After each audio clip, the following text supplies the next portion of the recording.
মানুষের যখন হঠাৎ করে প্রচুর টাকা হয়ে যায় না, তখন দেখবেন তার মধ্যে অহমিকা জন্মায়। সে মানে মানুষকে মানুষ বলেই মনে করে না, সে নিজেকে একটা বিশাল ভাবে, তার মধ্যে অহমিকা সঞ্চার হয়। সে প্রচুর গর্বিত হয়ে ওঠে, সে নিজেকে শক্তিশালী ভাবে।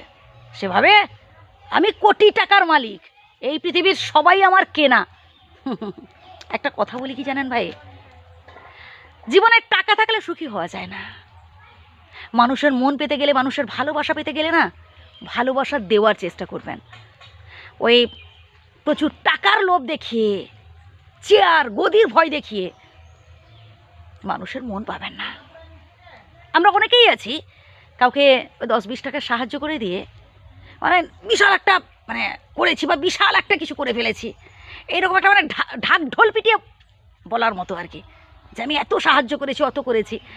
বলে শুনুন বন্ধু, যারা সত্যিকারের দান ধ্যান করেন মন থেকে বিনা স্বার্থে, তারা না কোনো দিন এরকম অহমিকা করেন না, তারা কখনো অহংকার করেন না।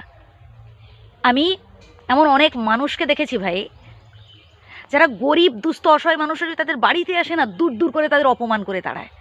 2 টাকা দিয়ে সাহায্য করা তো দূরের থাক, কোনোদিন তাদের বিপদে পাশে দাঁড়ায় না। আবার এমন অনেক মানুষকে দেখেছি, তারা বিনা স্বার্থে এগিয়ে আসে সাহায্য করার জন্য, ধন্যবাদ জানাই। হ্যাঁ, এই পৃথিবীতে যেমন খারাপ মানুষও আছে, তেমনি ভালো মানুষও আছে। সবই বিধাতার সৃষ্টি ভাই, হাতের 5টা আঙুল যেমন সমান নয়, ঠিক তেমনি আপনি যে সবাইকে আপনার মনের মতো করে পেয়ে যাবেন তা কিন্তু নয়। এবার সবার সাথে মিলেমিশে চলতে হবে, এটাই হচ্ছে ব্যাপার। তাই কখনো অহংকার করবেন না ভাই, কারণ স্বয়ং বিধাতা কারোর গর্ব অহংকার তিনি পছন্দ করেন না। হ্যাঁ, আপনি কষ্ট করে উপার্জন করেছেন বা লাকিলি আপনি কিছু পেয়েছেন, যাই হোক, সেটা ঠিক আছে, ইটস ওকে, আপনি সেটা উপভোগ করুন, পারলে সবার সাথে উপভোগ করার চেষ্টা করুন। অহংকার করবেন না, কারণ পকেটের টাকা রেখেও এমন সিচুয়েশান আসবে, এমন পরিস্থিতি আসবে, বিধাতা না করুন, যে আপনি হয়তো পকেটের টাকা আছে কিন্তু খেতে পাচ্ছেন না, বুঝলেন? আর কখনো কারোর চোখের জলের কারণ হবেন না, কখনো কারোর সাথে অন্যায় কিছু করে বা কাঁদিয়ে বা ঠকিয়ে জীবনে জেতা যায় না বন্ধু, জীবনে কখনো সুখী হওয়া যায় না। আপনি যদি ভালো কাজ করেন না, দেখবেন তার ফল ভালো হবেই।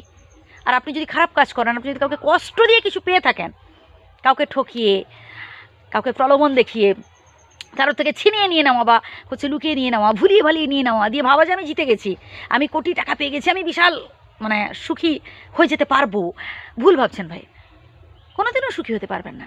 কারণ আপনি যে কাউকে না কাউকে কাঁদিয়েছেন, আপনার কারণে কেউ না কেউ চোখের জল ফেলছে, তাই না? তাই চেষ্টা করবেন ভাই, নিজেকে একেবারে পারফেক্ট করে তোলার, সৎ উপায় 2 পয়সা উপার্জনের চেষ্টা করুন এবং সবার সাথে নিজের সুখটাকে মিলেমিশে ভাগ করে নেওয়ার চেষ্টা করুন।